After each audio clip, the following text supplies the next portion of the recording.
بھلا چاہتا ہے اسے چاہے جس کو خدا چاہتا ہے۔ اعوذ باللہ من الشیطان الرجیم، بسم اللہ الرحمن الرحیم۔ خواتین و حضرات، السلام علیکم ورحمۃ اللہ وبرکاتہ و مغفرت۔ پروگرام شرعی احکامات کے ساتھ اور صدقہ فطر اور عیدین کے مسائل کے ساتھ آپ کی خدمت میں حاضری کا شرف حاصل ہے۔ آج کے بیان میں انشاءاللہ صدقہ فطر سے متعلقہ ضروری مسائل اور اس کے بعد عید الفطر سے متعلقہ چند ضروری باتیں انشاءاللہ عرض کی جائیں گی۔ صدقہ فطر کی شرعی حیثیت یاد رکھیے کہ یہ ایک صدقہ ہے جو شریعت نے ہم پر واجب قرار دیا ہے۔ ترمذی شریف کی روایت ہے، نبی کریم صلی اللہ علیہ وسلم نے حکم ارشاد فرمایا کہ مدینے کی گلیوں میں ندا کر دی جائے کہ صدقہ فطر واجب ہے۔ اور ابن ماجہ کی روایت ہے، حضرت ابن عباس رضی اللہ تعالی عنہ اس کی حکمت بیان کرتے ہوئے کہتے ہیں کہ نبی کریم صلی اللہ علیہ وسلم نے صدقہ فطر کو واجب قرار دیا تاکہ دوران روزہ جو کچھ کمی رہ گئی، کوتاہی ہو یا کوئی بیہودہ کلمات زبان سے نکلے ہوں تو ان کا کفارہ ہو جائے۔ اور دائلمی کی روایت ہے، نبی کریم صلی اللہ علیہ وسلم ارشاد فرماتے ہیں کہ روزہ زمین و آسمان کے درمیان معلق رہتا ہے جب تک صدقہ فطر ادا نہ کیا جائے۔ تو اس سے معلوم ہوا کہ یہ ایک صدقہ ہے جو شریعت نے ہم پہ لازم قرار دیا ہے، اور اس کا فائدہ یہ ہوگا کہ ہمارے روزوں کی ادائیگی میں جو کوئی کوتاہی رہ گئی، کمی رہ گئی، تو اللہ تبارک و تعالیٰ اس صدقے کی برکت سے اس کوتاہی کو پورا فرما دے گا۔ اور اس کے علاوہ اگر کوئی بیہودہ کلمات نکل گئے ہوں تو ان کا کفارہ ہوگا۔ اور ایک روایت کے مطابق اس میں غریبوں کے لیے بھی فائدے ہیں، یعنی نبی کریم نے فرمایا غریبوں کے لیے خورش ہے۔ خورش مانے کہ ان کے کھانے کا سامان ہے۔ تو کیونکہ عید الفطر سے پہلے یہ صدقہ فطر ادا کرنا مستحب ہوتا ہے، تو اس کا فائدہ یہ ہے کہ پھر وہ جو غریب لوگ ہوں گے، فقیر ہوں گے، وہ صدقہ فطر لے کر عید کی خوشیوں میں شریک ہو سکتے ہیں۔ تو صدقہ فطر کا حکم ہمیں معلوم ہو گیا کہ صدقہ فطر واجب ہوتا ہے۔ اب اس کی ادائیگی کا وقت یاد رکھیں کہ پوری زندگی اس کی ادائیگی کا وقت ہے۔ یہ عوام کا غلط خیال ہے کہ صدقہ فطر عید الفطر سے پہلے ہی ادا ہو سکتا ہے۔ چنانچہ اگر دیر ہو گئی، کوئی تیزی کے ساتھ مسجد میں پہنچا، جماعت کھڑی ہو گئی تھی، وہ عید کی جماعت میں شامل ہو گیا، تو بعض اوقات وہ پریشان ہوتے ہیں کہ جی اب تو وقت نکل گیا، اب ہم کیسے ادا کریں۔ تو یاد رکھیں کہ اس کا مستحب وقت تو یہی ہے کہ عید کی نماز سے پہلے ادا کیا جائے، ورنہ اگر عید کی نماز سے پہلے ادا نہیں کر سکے ہیں تو بعد میں ادا کر سکتے ہیں، بلکہ کرنا ہوگا۔ اور اگر عید کی نماز سے پہلے یعنی کوئی رمضان میں صدقہ فطر ادا کرنا چاہے مثال کے طور پر، یعنی وقت آنے سے پہلے، تو وہ کر سکتا ہے، اور بعد میں اس کو ادا کرنے کی ضرورت نہیں ہوگی، اس کی شریعت نے اجازت دی ہے۔ یہ بھی یاد رکھیں کہ عید اس کی ادائیگی کب ہم پر واجب ہوگی۔ جس شخص نے عید کی فجر پالی، یعنی طلوع صبح صادق جس کو کہا جاتا ہے، جیسے سحری ختم ہوگی تو فجر کا وقت شروع ہوتا ہے، اسی کو طلوع صبح صادق کہا جاتا ہے۔ تو جس شخص کو یہ طلوع صبح صادق مل جاتی ہے اس کے اوپر صدقہ فطر لازم ہوتا ہے۔ لیکن اس کے ساتھ ساتھ ایک اور مسئلہ بھی ہے، وہ یہ ہے کہ صدقہ فطر اسی شخص کے اوپر واجب ہوگا جو مالک نصاب ہوگا۔ اور مالک نصاب کی تعریف آپ کو بتائی تھی کہ نصاب دراصل مال کی ایک مخصوص مقدار کو کہتے ہیں، جو سونے میں 7.5 تولہ سونا ہے، چاندی میں 52.5 تولہ چاندی،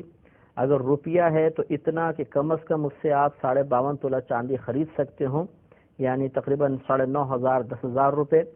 یا آپ کے پاس اتنا مال تجارت ہے کہ جس کی مالیت 9,000 یا 10,000 تک پہنچتی ہو، یا آپ کے گھر میں ضروریات زندگی سے زیادہ اتنا سامان ہے کہ جس کی مالیت اس مقدار تک پہنچ جائے، تو ان لوگوں پر صدقہ فطر واجب ہوتا ہے۔ لیکن یہ وجوب کا معاملہ ہے، کہنے کا مطلب ہرگز یہ نہیں ہے کہ جس پر واجب نہیں ہے وہ ادا بھی نہیں کر سکتا، ادا تو کرنا ہی چاہیے، ہر شخص کو ادا کرنا چاہیے، لیکن جو مالک نصاب ہے اس پر صدقہ فطر ادا کرنا واجب ہے، یعنی نہیں کرے گا تو گناہگار ہوگا، اور جس پر صدقہ فطر واجب نہیں ہے یعنی وہ مالک نصاب نہیں ہے، وہ اگر جان بوجھ کر بھی صدقہ فطر چھوڑ دے، ادا نہ کرے، تو وہ گناہگار نہیں ہوگا۔ لیکن ادا سب کو کرنا چاہیے، کیونکہ اس صدقے کی ادائیگی کی جو حکمت نبی کریم صلی اللہ علیہ وسلم نے بیان فرمائی ہے، وہ حکمت مالک نصاب کے ساتھ ہی متعلق نہیں ہے، یعنی روزوں کی کمی کو پورا کرنا، تو جس پر واجب ہے وہ ادا کرے گا، اس کی بھی روزوں کی کمی پوری ہوگی، جس پہ صدقہ فطر واجب نہیں ہے وہ بھی ادا کرے گا، تو انشاءاللہ روزوں کی کمی پوری ہو جائے گی۔ یہ بھی یاد رکھیں کہ ہم نے زکوٰۃ کے معاملے میں عرض کیا تھا کہ مال نامی ہونا چاہیے، بڑھنے والا، یعنی سونا، چاندی، روپیہ، مال تجارت، لیکن اس مقام پر مال نامی ہونا شرط نہیں ہوتا، لہٰذا اگر کوئی گھر کا سامان ایسا ہے جو فالتو سامان ہے، ہماری ضروریات زندگی میں سے نہیں ہے، اور وہ کوئی روپیہ بھی نہیں ہے، سونا چاندی مال تجارت بھی نہیں ہے، تب بھی اس کی وجہ سے صدقہ فطر بن جائے گا۔ تو گویا کہ زکوٰۃ میں بڑھنے والا مال ہونا شرط ہوتا ہے، اور صدقہ فطر کے وجوب کے لیے بڑھنے والا مال ہونا ضروری نہیں ہوتا۔ اب سوال یہ پیدا ہوتا ہے کہ کس شخص کے اوپر کس کا صدقہ فطر واجب ہے؟ تو یاد رکھیں کہ ایک تو اگر کوئی مالک نصاب ہے تو اپنی طرف سے صدقہ فطر ادا کرے گا، اس کے علاوہ اس کے گھر میں جو اس کی کفالت میں نابالغ بچے ہیں ان کا صدقہ فطر اس شخص کے اوپر واجب ہوگا، بشرطے کہ مالک نصاب ہو تو ان کا بھی واجب ہوگا، جیسے چھوٹے بچے ہوتے ہیں اور نابالغ ہیں، اور اگر بالغ بیٹا بیٹی ہیں یا زوجہ ہیں یا ماں باپ ہیں تو ان کا صدقہ فطر اس شخص کے اوپر واجب نہیں ہے۔ اس سے معلوم ہوا کہ اگر شوہر انکار کر دے کہ میں زوجہ کا صدقہ فطر ادا نہیں کرتا، تو زوجہ اگر مالک نصاب ہیں تو انہیں خود اپنا صدقہ فطر ادا کرنا واجب ہے، لیکن ہمارے یہاں عموماً رواج یہی ہو گیا ہے کہ گھر کا سرپرست وہ سب کا حساب کرتا ہے، کتنے افراد ہیں، اور پھر کل کی رقم ادا کر دی جاتی ہے، تو یہ بھی طریقہ صحیح ہے، لیکن ہم بات کر رہے ہیں کہ کس پر واجب ہے اور کس کا واجب ہے۔ لہذا واجب تو جو مالک نصاب ہے اس کا اپنی ذات کا صدقہ ادا کرنا واجب ہے، اور باقی جو گھر والے ہیں ان میں سے نابالغ بچوں کا صدقہ ادا کرنا، صدقہ فطر ادا کرنا واجب ہوتا ہے، بالغان کا کوئی واجب نہیں ہوتا۔ اسی طریقے سے اگر مجنون اولاد ہیں، پاگل ہیں، اب چاہے وہ بالغ ہو نابالغ، اس میں باپ کے لیے حکم یہ ہوتا ہے کہ وہی ان کا صدقہ فطر ادا کرے گا۔ اگر بالفرض کسی کے والد فوت ہو گئے ہیں تو پھر دادا والد کے قائم مقام ہوتا ہے، اور دادا اپنے پوتوں کی طرف سے یا نابالغ بچوں کی طرف سے صدقہ فطر کو ادا کرے گا۔ لیکن بالفرض اگر شوہر کا انتقال ہو جائے اور ماں موجود ہے، یہ بیوہ عورت ہے، اس کے چھوٹے بچے ہیں، تو بیوہ عورت پر اپنے بچوں کا صدقہ فطر واجب نہیں ہوتا ہے، کیونکہ نان نفقہ باپ پہ واجب تھا تو باپ کو ہی صدقہ فطر کی ادائیگی لازم تھی، ماں پر صدقہ فطر واجب نہیں ہوتا ہے۔ ہاں ادا کرے گی تو انشاءاللہ ادا ہوگا اور اس کو ثواب بھی ملے گا، لیکن ماں پر واجب نہیں ہے۔ اب اس کے چند مسائل مزید سماعت فرما لیں۔ ایک بات تو یہ کہ صدقہ فطر کی ادائیگی کے لیے روزہ رکھنا شرط نہیں ہوتا، لہذا مثال کے طور پہ اگر کوئی پورے مہینے روزہ نہ رکھ سکا بیماری کی وجہ سے، کسی وجہ سے، اور ہے وہ مالک نصاب، تب بھی اسے صدقہ فطر ادا کرنا واجب ہے۔ لہذا اب وہ صدقہ فطر کی حکمت کو سامنے رکھ کر یہ نہیں کہہ سکتا کہ جی میں نے تو روزے رکھے نہیں، جب روزے نہیں رکھے تو اس میں کمی کا کیا سوال، جب کمی ہی نہیں ہوئی تو میں اس کمی کو پورا کرنے کے لیے صدقہ فطر کیوں دوں، تو یہ یہاں پر معاملہ نہیں چلے گا۔ وہ ایک نبی کریم نے فائدہ ضرور بیان فرمایا ہے، لیکن اس فائدے کا حاصل ہونا کو ضروری نہیں ہے، وہ فائدہ حاصل نہ بھی ہو تو صدقہ فطر اس شخص پہ مالک نصاب پر لازم ہے۔ تو روزے رکھنا شرط نہیں ہے، اگر روزے نہیں بھی رکھے تب بھی صدقہ فطر ادا کرنا ہوگا۔ ایک مسئلہ یہ بھی یاد رکھیں کہ اگر جیسے ہم نے زکوٰۃ کے اندر بتایا تھا کہ پورا سال گزر گیا، زکوٰۃ لازم ہو گئی، لیکن سال گزرنے کے بعد تمام مال ہلاک ہو گیا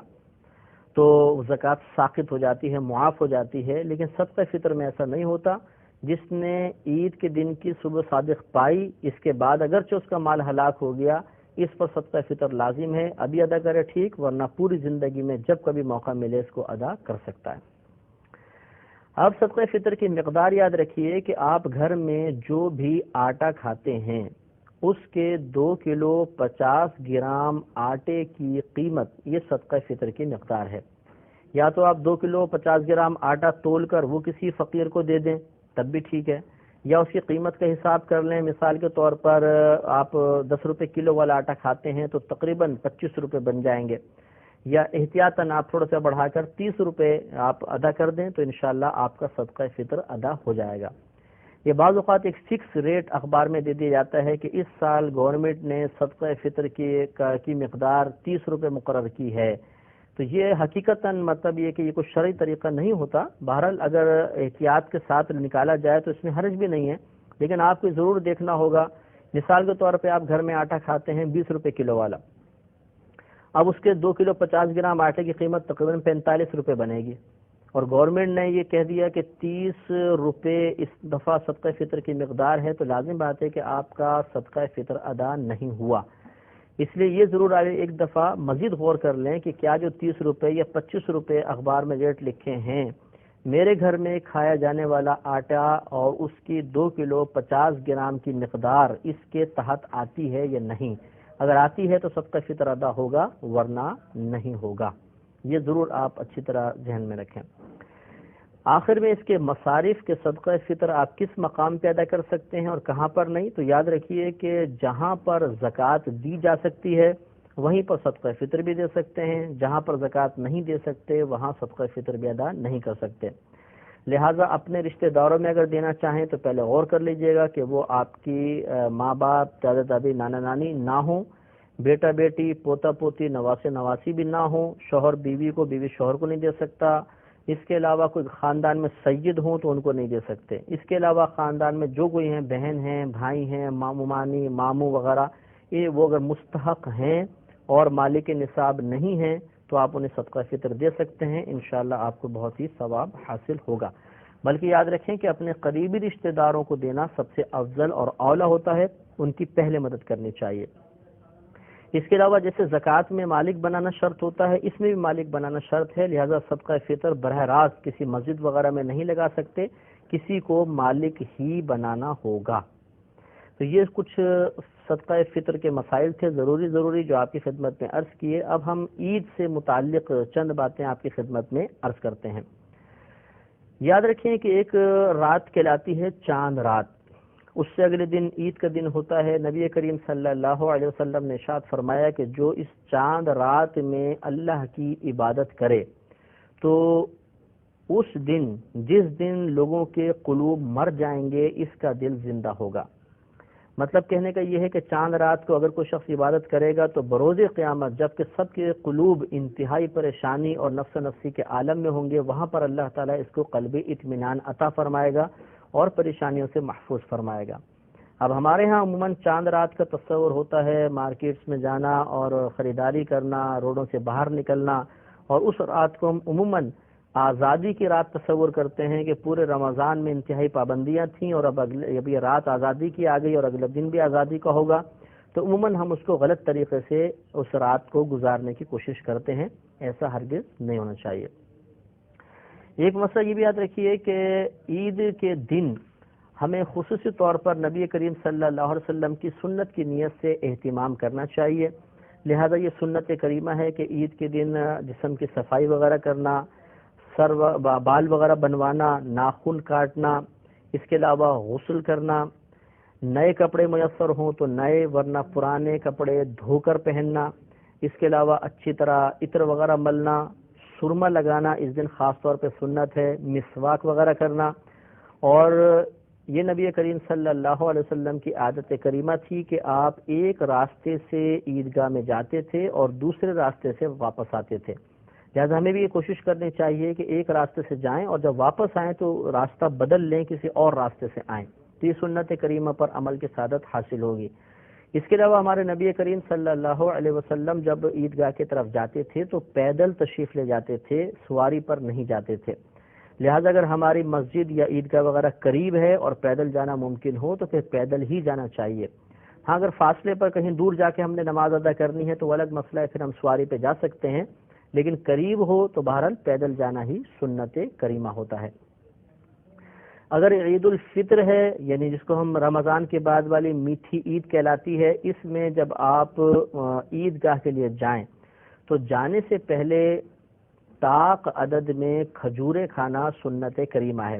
تو 3، 5 یا 7 کھجوریں تناول کر لیں اور اس کے بعد پھر مسجد کی طرف جائیں تو انشاءاللہ اس سنت پر ادائیگی کا ثواب بھی حاصل ہو جائے گا۔ اور یہ اچھی طرح یاد رکھیں کہ عید کے دن کا روزہ رکھنا مکروہ تحریمی ہے، یعنی حرام کے نزدیک ہے، لہذا عید کے دن کا ہرگز روزہ نہیں رکھیں گے۔ عید کی نماز ادا کرنا یہ واجب ہوتا ہے، اور 2 رکعت نماز ہوتی ہیں۔ اس کا طریقہ انشاءاللہ میں آپ کو عرض کرتا ہوں۔ عید کی نماز کے بعد آپس میں مبارکباد دینا، گلے ملنا، یہ مستحبات ہیں اور مسلمانوں میں رائج ہیں، اس میں شرعاً کوئی حرج نہیں ہوتا ہے۔ ایک مسئلہ یہ بھی یاد رکھیں کہ عید کی نماز آپ ادا کرنا چاہیں تو کوشش کریں کہ پہلے جلدی جانے کی کوشش کریں۔ ہمارے یہاں ایسا ہوتا ہے کہ ایک تو ہم سو کر بہت دیر سے اٹھتے ہیں، پھر جلدی غسل کرتے ہیں، اور وہاں پر جب خطیب صاحب دیکھتے ہیں کہ وہ مائک کی کھڑ کھڑ کی آواز سنائی دیتی ہے تو پھر ہم اسپیڈ کے ساتھ بھاگ کے پہنچتے ہیں اور سب سے آخر میں مصلی بچھا کے نماز ادا کرتے ہیں، اور راہ فرار اختیار کرنے میں سب سے پہلے ہم ہوتے ہیں، کیونکہ سب سے پیچھے ہوتے ہیں تو سب سے پہلے نکل جاتے ہیں۔ تو ہمیں کوشش کرنی چاہیے کہ عید کے دن آگے سے آگے رہیں اور پہلی صفوں میں نماز ادا کرنے کی کوشش کریں کہ مجمع جتنا بڑا ہوتا ہے اللہ کی رحمتیں اتنی زیادہ نازل ہوتی ہیں، اور اگلی صفوف پر خاص طور پر رحمتیں نازل ہوتی ہیں، لہذا اس دن میں سستی نہیں کرنی چاہیے۔ ایک مسئلہ اچھی طرح یہ بھی یاد رکھیں کہ جب تک عید کی نماز نہ ہو جائے، مرد اور عورت دونوں کے لیے ہر قسم کے نفل منع ہوتے ہیں، نہ گھر پہ پڑھ سکتے ہیں نہ عیدگاہ میں پڑھ سکتے ہیں، لہذا خواتین گھر میں نہ پڑھیں، مرد بھی نہ پڑھیں۔ پھر اگر مرد مسجد میں آئیں تو تحیت المسجد وغیرہ بالکل ادا نہ کریں، تحیت الوضو نہ پڑھیں، بلکہ پہلے عید کی نماز ادا کریں۔ یہ چنانچہ اس دن چاش اشراق وغیرہ نہیں پڑھیں گے،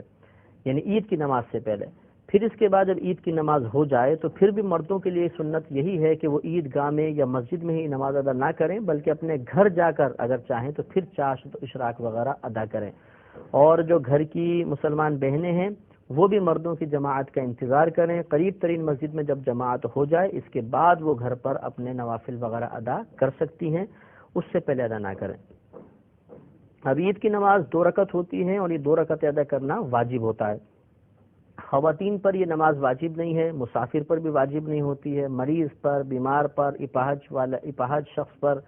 بہت زیادہ بوڑھے پر جو مسجد تک جانے پر قادر نہیں، ان پر واجب نہیں ہوتی ہے۔ لیکن اگر کسی مقام پر خواتین کی نماز کا اہتمام ہو اور عورتیں باقاعدہ آ کر عیدگاہ میں نماز ادا کریں تو ان کی نماز ادا ہو جائے گی اور ثواب کی مستحق بھی ہوں گے،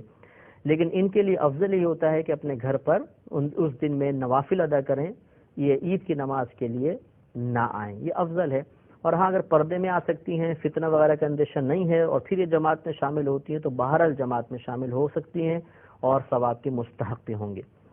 اس وقت پھر یہ واجب کی ہی نیت کریں گے۔ اب نماز عید کا مختصر طریقہ سماعت فرما لیں کہ جب آپ امام صاحب کے پیچھے مثلا کھڑے ہو گئے، اس میں اقامت وغیرہ تو ہوتی نہیں، براہ راست کھڑا ہونا ہوتا ہے، اور یہ بھی یاد رکھیں کہ عید میں خطبہ عید کی نماز کے بعد ہوتا ہے، جمعہ میں پہلے ہوتا ہے اور عید میں عید کی نماز کے بعد ہوتا ہے، لہذا سب کھڑے ہوں گے، صف وغیرہ سیدھی کریں، اس کے بعد نیت کریں گے۔ نیت اس طرح کریں گے کہ نیت کرتا ہوں 2 رکعت نماز عید الفطر واجب 7 زائد 6 تکبیروں کے، واسطے اللہ تعالیٰ کے، منہ میرے قبلہ شریف کی طرف، پیچھے اس امام کے۔ نیت دل کے پختہ ارادے کو کہتے ہیں، آپ دل میں ارادہ کریں گے تب بھی نیت کافی ہے، زبان سے الفاظ ادا کر دینا مستحب ہوتا ہے۔ تو پھر ایک دفعہ سنیں کہ نیت کرتا ہوں 2 رکعت نماز واجب عید الفطر کی 7 زائد 6 تکبیروں کے، واسطے اللہ تعالیٰ کے، منہ میرے قبلہ شریف کی طرف، پیچھے اس امام کے۔ پھر اللہ اکبر کہہ کر ہاتھ باندھ لیں گے۔ یاد رکھیں کہ مقتدی بھی اتنی آواز سے اللہ اکبر کہے گا کہ اپنے کان سنیں گے، اور پھر ثنا پڑھی جائے گی، یعنی سبحانک اللہم و بحمدک۔ ثنا پڑھ کر خاموش ہو جائیں گے۔ اب امام صاحب تکبیر لگائیں گے، پہلے ایک تکبیر لگے گی اللہ اکبر کہہ کر ہاتھ چھوڑ دیں گے، ہمیں بھی تکبیر لگانی ہے، ہاتھ چھوڑ دینے ہیں۔ پھر دوسری تکبیر لگائیں گے، پھر ہاتھ چھوڑ دیں گے، پھر تیسری تکبیر لگائیں گے اور ہاتھ باندھ لیں گے۔ گویا کہ یہاں تک 4 تکبیریں ہوئیں۔ پہلی تکبیر جب ہم نے لگائی تو اس کے بعد ثنا پڑھی، پھر دوسری اور تیسری تکبیر لگا کر ہاتھ چھوڑ دیے، چوتھی تکبیر میں ہم نے پھر ہاتھ باندھے، یعنی چوتھی تکبیر کے بعد ہاتھ باندھ لیے۔ اب الحمد شریف ہوگی، سورت پڑھی جائے گی، رکوع سجود ہوگا، اگلی رکعت کے لیے امام صاحب کھڑے ہوں گے۔ اگلی رکعت میں پہلے قراءت ہوگی، اس کے بعد تکبیرات ہوں گی۔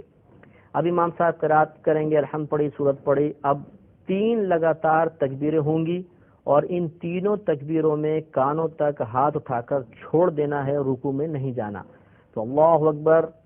چھوڑ دیں، پھر اللہ اکبر چھوڑ دیں، پھر اللہ اکبر چھوڑ دیں. اب جب چوتھی تکبیر امام صاحب لگائیں گے تو اس چوتھی تکبیر میں بغیر ہاتھ اٹھائے رکوع میں چلے جائیں گے اور پھر رکوع میں چلے گئے، اس کے بعد پوری نماز مکمل کر لیں.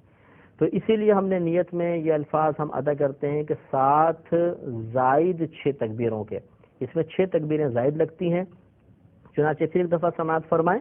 کہ پہلے ہمیں تکبیر لگانی ہے، اس کے بعد ثنا پڑھنی ہے، پھر لگاتار 2 تکبیروں میں کانوں تک ہاتھ اٹھا کر چھوڑ دینا ہے، اس کے بعد ایک اور تکبیر لگانی ہے، اس کے بعد ہاتھ باندھ لیں گے، پھر قرات ہوگی، رکوع ہوگا، سجود ہوں گے. اگلی رکعت میں پہلے قراءت ہوگی، اس کے بعد 3 لگاتار تکبیرات ہوں گی اور اس میں کانوں تک ہاتھ اٹھا کر چھوڑنا ہے. چوتھی تکبیر میں بغیر ہاتھ اٹھائے رکوع میں چلے جانا ہے اور پھر بقیہ نماز کو مکمل کر لینا ہے. نماز مکمل ہو جانے کے بعد خطبہ سننا چاہیے، لیکن فرق یہ ہے کہ جمعے کا خطبہ سننا مطلب واجب ہوتا ہے جمعے میں، بلکہ خود جمعے کی ادائیگی کے لیے شرط ہوتا ہے، اور اس کا خطبہ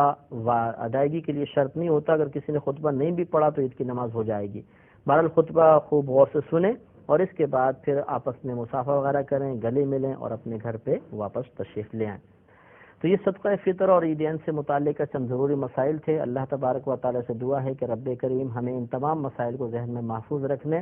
اور بوقت ضرورت ان سے استفادہ کرنے کی توفیق عطا فرمائے. وآخر دعوانا ان الحمد للہ رب العالمین.